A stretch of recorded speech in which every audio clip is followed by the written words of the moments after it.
திருமியச்சூர் லலிதாம்பிகை ஆலய தலவரலாறு. காசிப முனிவரின் பத்தினிகளாக கத்துரு, வினதை இருவரும் சிவபெருமானை வழிபடுகின்றனர். இருவரின் பக்தியில் இறைவன் மகிழ்ந்து அவர்கள் முன் தோன்றி இருவருக்கும் ஒவ்வொரு அண்டத்தை, முட்டையை கொடுக்கிறார். இதனை குறிப்பிட்ட காலமான ஒரு வருடம் பூஜை செய்து பாதுகாத்து வந்தால், உலகம் பிரகாசிக்கும் சத்புத்திரன் பிறப்பான், என்று கூறி மறைந்தார். இருவரும் அண்டத்தை பாதுகாத்து பூஜை செய்து வந்தனர். ஒரு வருடம் கழித்து வினதையின் அண்டத்திலிருந்து ஒரு பட்சி பிறந்தது. உடனே வினதை ஈஸ்வரனை நினைத்து, என்ன இறைவா, எனக்குச் சத்புத்திரன் பிறப்பான் என்று கூறினாய். ஆனால் பட்சி பிறந்துள்ளதே, என்று வருந்தி வேண்டுகிறாள். இறைவன், நான் கூறியது போல் அவன் மகாவிஷ்ணுவுக்கு வாகனமாய் கருடன் என்ற பெயரில் உலகமெங்கும் பிரகாசிப்பான், என்றார். வினதைக்கு குழந்தை பிறந்து விட்டதே என்ற ஏக்கத்தில் அவசரப்பட்டு கத்துரு தான் பாதுகாத்து பூஜை செய்து வந்த அண்டத்தை பிட்ட பார்த்தாள். அதிலிருந்து தலை முதல் இடுப்பு வரை வளர்ந்த அங்கஹீனனாய் ஒரு குழந்தை பிறந்தது. அவளும் இறைவனை நினைத்து, இப்படி ஆகிவிடதே, என்று இறைஞ்சினாள். இறைவன், நான் கூறியது போலவே இவன் சூரியனுக்குச் சாரதியாய் இருந்து உலகம் முழுவதும் பிரகாசிப்பான், என்றார். அங்கஹீனனான அருணன் தான் கைலாசம் சென்று ஈஸ்வரனைத் தரிசனம் செய்து வர எண்ணி சூரியனிடம் அனுமதி கேட்டான். சூரியனோ, நீ அங்கஹீனன், நோண்டி. உன்னால் ஈஸ்வரனைத் தரிசனம் செய்ய முடியாது, என்றெல்லாம் பரிகசித்தான்.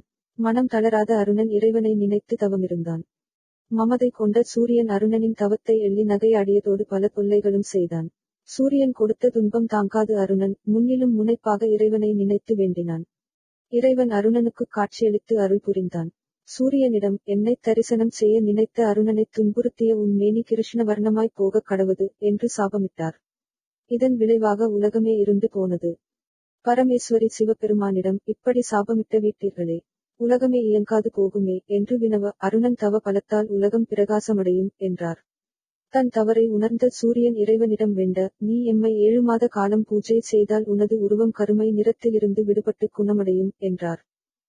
தான் சாபவிமோசனம் அடைவதற்காக சூரியன் இத்தலத்தில் வந்து சிவபெருமானை 7 மாதம் பூஜை செய்து வழிபட்டார்.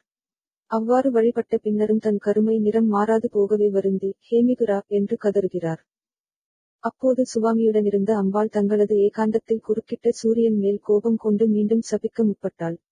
சிவபெருமான் தடுத்து, நான் கொடுத்த சாபம் நீங்கவில்லையென்ற வருத்தத்தில் என்னை அழைத்துள்ளான். மீண்டும் நீ சாபமிட்டால் உலகம் மறுபடியும் இருந்து போகும். நீ பரமசாந்தையாயும் உலகம் பிரகாசிக்கவும் தவமிருப்பாயா, என்று அம்பாளை சாந்தப்படுத்தி, அம்பாளின் கோபம் தணிய தவமிருக்க பணிந்துவிட்டு, சூரியனுக்கு சாபவிமோசனம் அளித்தார். அம்பாள் சாந்த நாயகியாகிறார். அன்னை பராசக்தியின் திருவாயிலிருந்து வசினி என்ற வாக்தேவதைகள் தோன்றி அவர்கள் திருவாய் மலர்ந்ததுவ சகஸ்ர நாம ஸ்தோத்திரம் எனப்படுகிறது. அம்பாளே அருளியதால் அவரின் பெயர் கொண்டு லலிதா சகஸ்ர நாமம் என பெயர் பெற்றதாகச் சொல்வர். இத்தலத்தில் பூஜை செய்து சூரியன் தன் கருமை நிறத்திலிருந்து மீண்டு வந்ததின் அடிப்படையிலேயே மியச்சூர் எனப்பெற்றது. ஒவ்வொரு வருடமும் சித்திரை மாதம் 21 முதல் 27 ஆம் தேதி முடிய சூரிய கிரணங்கள் உதயமாகும் நேரத்தில் இவ்வாலய கருவறையில் உள்ள லிங்கத்தின் மீது விழும். சூரியன், அருணன், காசிப முனிவரின் மனைவி கலான கத்துரு, வினதை ஆகியோர் இத்தலத்திலிருந்து சிவபெருமானை வழிபட்ட தோடல்லாமல் எமன் இத்தலத்தில் பிறந்து எந்நேரமும் சிவ சிந்தனையுடன் இருந்து பூஜித்ததாகவும், அகத்திய முனிவரும் இத்தலத்திற்கு வந்து தரிசித்து பூஜை செய்தார். 100 ஆண்டுகளுக்கு ஒரு முறை கடலில் சங்கு தோன்றுவதால் அதற்கு ஆயுளை கெட்டிப்படுத்தும் தெய்வீக சக்தி உண்டு. சதய நட்சத்திரத்தின் அதிதேவதையான எமன் ஆயுளைத் தரவல்ல சங்கு கொண்டு 1008 சங்காபிஷேகம் செய்து, மிகவும் சக்தி வாய்ந்த மூலிகையும், எமலோகத்தின் ஸ்தல விருட்சங்களில் ஒன்றானதுமான பிரண்டை கலந்த அன்னதானம் செய்து சிவபெருமானை வழிபட்டார் என்பது ஐதீகம். ஸ்ரீ ஹயக்கிரீவர் பரிமுகப் பெருமான் அகத்திய முனிவருக்கு லலிதா சகஸ்ர நாமத்தை உபதேசம் செய்கையில், லலிதாம்பாளை எங்கு தரிசனம் செய்யலாம், என்று அகத்தியர் வினவ, அருணனும் சூரியனும் பூஜை செய்த ஸ்தலம் பூலோகத்தில் மியச்சூர் எனும் ஊரில் உள்ளது. அங்கு சென்றால் அன்னை ஸ்ரீ லலிதாம்பாளைத் தரிசிக்கலாம். அந்த லலிதா சகஸ்ரநாமம் வாசிப்பதனால் பெற வேண்டிய பலன்களையும் அங்கு சென்றால் நிச்சயம் அடையலாம், என்றார். அகத்தியரும் இத்தலத்திற்கு வந்து ஸ்ரீ மேகநாத சுவாமியையும் அன்னை லலிதாம்பாளையும் வணங்கி, பூஜை செய்து லலிதா சகஸ்ரநாம அர்ச்சனையின் பூரண பலனைப் பெற்றார் என்பது வரலாறு. பௌர்ணமி தினத்தன்று இவ்வர்ச்சனை செய்து அம்பாளை வழிபட்டால் சகல நன்மைகளும் அடையலாம். அகத்தியர், ஸ்ரீ லலிதா நவரத்தின மாலையை இவ்வன்னைக்காக அழகிய தமிழில் இயற்றியுள்ளார். இதனை தினமும் பாராயணம் செய்ய சகல செல்வமும், நற்பலன்களும் கிட்டும்.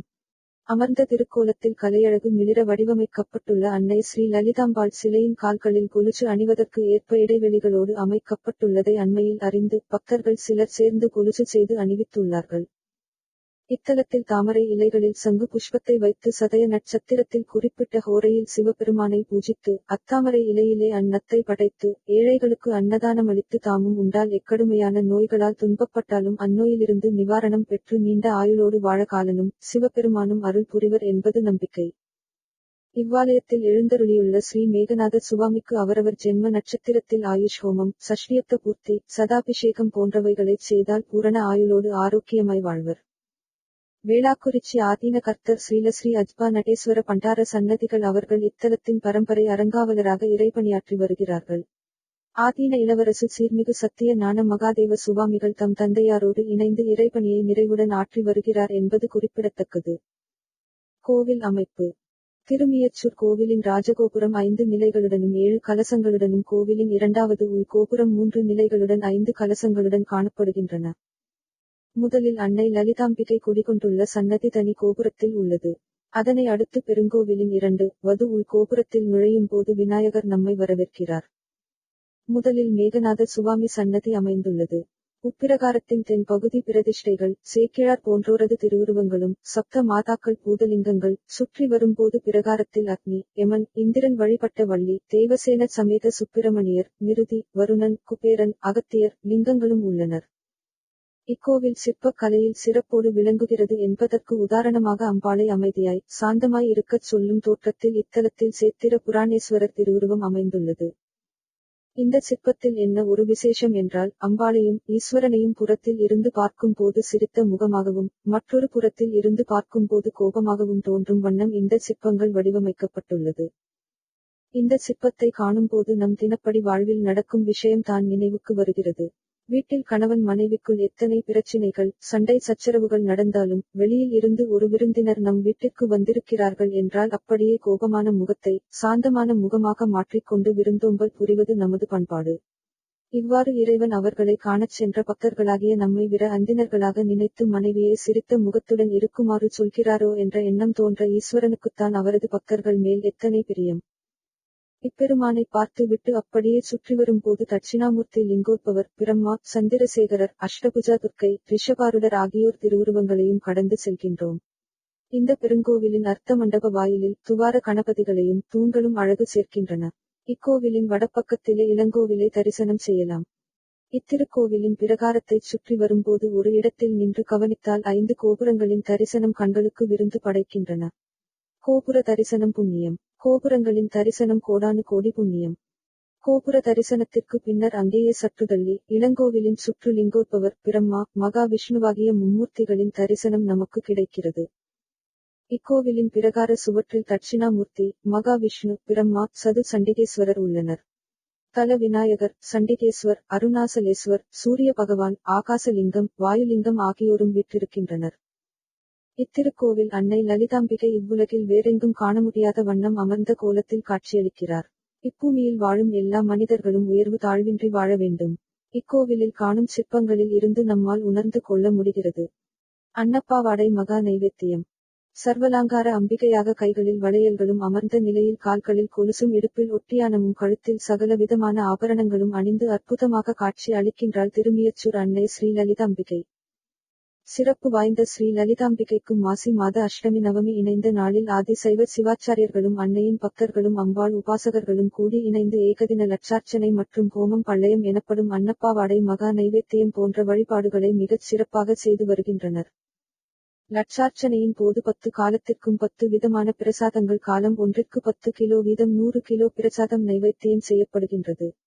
உச்சிகாலத்தில் விசேஷமாக பிரண்டை சாதம் 10 கிலோ நைவேத்தியம் செய்யப்படுகின்றது. அர்ச்சனையின் போது காலை முதல் மாலை வரை 10,000 ஆவர்த்தி ஹோமமும் அதன் அங்கமாக 1000 ஆவர்த்தி தர்ப்பணமும் நடைபெற்று அம்பிகைக்கு மகா அபிஷேகமாக பால், பழம், பஞ்சாமிர்தம், மஞ்சள், சந்தனம், பன்னீர் போன்றவை சேவிக்கப்பட்டு கலசாபிஷேகம் செய்து சர்வலாங்கார பூஷிதையாக அலங்காரம், மலர் கிரீடம் தரித்து காட்சி தரும் அம்பிகைக்கு மகா நைவேத்தியம் செய்யப்படும். அன்னப்பாவாடை என்னும் இந்த நைவேத்தியத்தில் 50 கிலோ சர்க்கரை பொங்கல், 50 கிலோ புளியோதரை மற்றும் 50 கிலோ தயிர் சாதம் படைக்கப்படும் மற்றும் பஞ்ச பட்சணங்களான அதிரசம், முறுக்கு, லட்டு, வடை, பாயாசம் போன்றவையுடன் இளநீர், பழங்கள் படைக்கப்படும். சர்க்கரை பொங்கலில் நெய் ஊற்றி நீக்குலம் உருவாக்கி அதில் அம்பாளின் பிம்பத்தை விழ வைத்து தரிசனம் செய்து வைக்கப்படும். இந்த காட்சியை காண பல்லாயிரக்கணக்கான மக்கள் காத்திருந்து கண்டுகளித்து மீண்டும் மீண்டும் தரிசித்து இன்புறுவர். சூரியன் அருள் புரிந்த திருமியச்சூர். அன்னை ஸ்ரீ லலிதாம்பிகை அருளும் அற்புதத்தலம் திருமியச்சூர். அகிலம் சிறக்க தனது திவ்ய நாமங்களைக் கொண்டே வசினி தேவதைகள் மூலமாக ஸ்ரீ லலிதா சகரஸ்ரநாமத்தை உருவாக்கிய தலம் திருமியச்சூர். இங்கு லலிதாம்பிகை ஸ்ரீசக்கர பீடத்தில் மனோன்மணி ரூபமாக அமர்ந்த கோலத்தில் காட்சி தருகிறாள். திருவாரூர் மாவட்டம் பேரளத்திலிருந்து 2 கி.மீ. தொலைவில் உள்ளது இந்த தலம். வேளாக்குறிச்சி ஆதீனத்தின் கீழ் உள்ள தலம். திருமியச்சூர் மற்றும் இளங்கோவில் இரண்டும் ஒரே ஆலயத்துக்குள் திகழ்கின்றன. இவை சம்பந்தராலும் அப்பராலும் பாடப்பெற்றன. மூலவர் சுயம்புலிங்கத் திருமேனி, மேகநாதர், அம்பாள் சவுந்தரநாயகி, லலிதாம்பிகை கோபுரங்கள் கஜப்பிருஷ்ட விமான அமைப்பில் உள்ளன. இக்கோவிலின் வடக்கு பிராகாரத்திலுள்ள இளங்கோவில் இறைவன் ஸ்ரீசகலபுவனேஸ்வரர், அம்பிகை மின்னல் மேகலாம்பாள். உப்பிராகாரத்தில் விநாயகர், வில்லேந்திய முருகர், பஞ்சபூதலிங்கங்கள் தனித்தனியே அஷ்டதிக்பாலகர்கள், சப்த மாதர்கள் பூஜித்த லிங்கங்கள், சேத்ர புராணேஸ்வரர், கல்யாண சுந்தரர், துர்க்கை, சூரியன் முதலிய சந்நிதிகள் உள்ளன. கோவிலின் உப்பிராகாரங்களில் மொத்தம் 25 லிங்கங்கள் பிரதிஷ்டை செய்யப்பட்டுள்ளன. இங்கே 12 ராசிகளுக்கான 12 நாகர்களையே அபிஷேகம் செய்தும் அர்ச்சனை செய்தும் வழிபடுகிறார்கள். அருணனும் சூரியனும் வழிபட்ட தலம். சூரியன் சுவாமியையும் அம்பாளையும் யானை மீது வைத்து மேக மண்டலத்திலிருந்து பூஜை செய்ததால் சுவாமிக்கு மேகநாதர் என்று பெயர். யமனும் சனி பகவானும் இத்தலத்தில் சூரியனுக்கு மகன்களாகப் பிறந்தனர். சங்கு புஷ்பங்களை தாமரை இலையில் வைத்து அர்ச்சனை செய்தும் வஸ்ரவள்ளி எனப்படுகின்ற பிரண்டையால் சாதம் செய்து நிவேதித்துவம் யமன் வழிபட்டாராம். இன்றும் இங்கே பக்தர்கள் தங்களின் தேக ஆரோக்கியத்துக்காக 108 1008 சங்குகளால் அபிஷேகம் செய்தும் சங்கு புஷ்பங்களால் அர்ச்சனை செய்தும் பிரண்டை சாதம் நைவேத்தியம் செய்தும் கோவிலில் விநியோகித்து வழிபடுகிறார்கள். கிளியே தூது அனுப்பும் துர்க்கை. திருமியச்சூர் தலத்துக்கு நாம் எதை வேண்டி ஸ்ரீ லலிதாபரமேஸ்வரியை வழிபட வந்துள்ளோமோ அதனை ஸ்ரீ துர்க்கையிடம், தாயே நான் இன்ன கோரிக்கையாக வந்துள்ளேன். நீதான் ஸ்ரீலலிதா பரமேஸ்வரியிடம் சிபாரிசு செய்ய வேணும் என பிரார்த்தித்தால் ஸ்ரீ துர்க்கை தன் கையில் உள்ள கிளியை நமக்காக தூது செல்ல அனுப்பி வைக்கிறாள். ஸ்ரீலலிதா பரமேஸ்வரி சந்நிதி எதிரிலுள்ள கொடி மரத்தில் அந்த கிளி அமர்ந்து நமது கோரிக்கைகளை அம்பாளிடம் சமர்ப்பிக்கிறதாம். ஒரு பக்கம் கோபம், இன்னொரு பக்கம் சாந்தம்.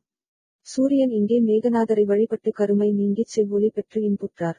மேகநாதர் சந்நிதி கோஷ்ட தெய்வமாக விளங்குவது சேத்திர புராணேஸ்வரர் சிற்பம். சிவசாபத்திலிருந்து விமோசனம் பெற சூரியன் திருமியச்சூரில் தங்கினான்.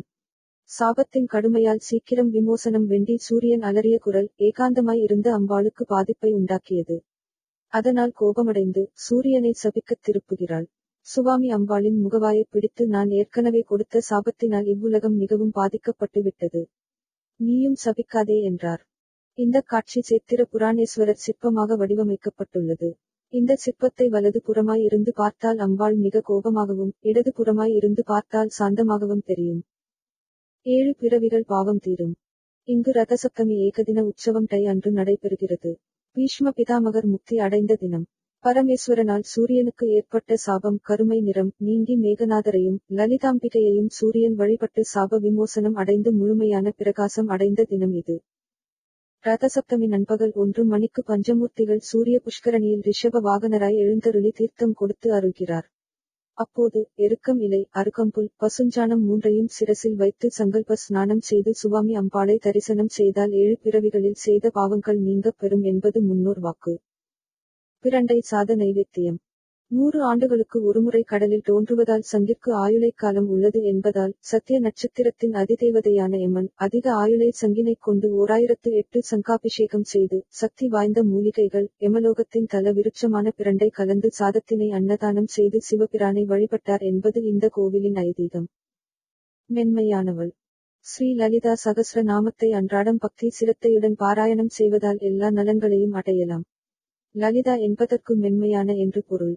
லலிதா என்றால் மென்மையானவள் என்றும் சுலபமானவள் என்றும் அர்த்தம்.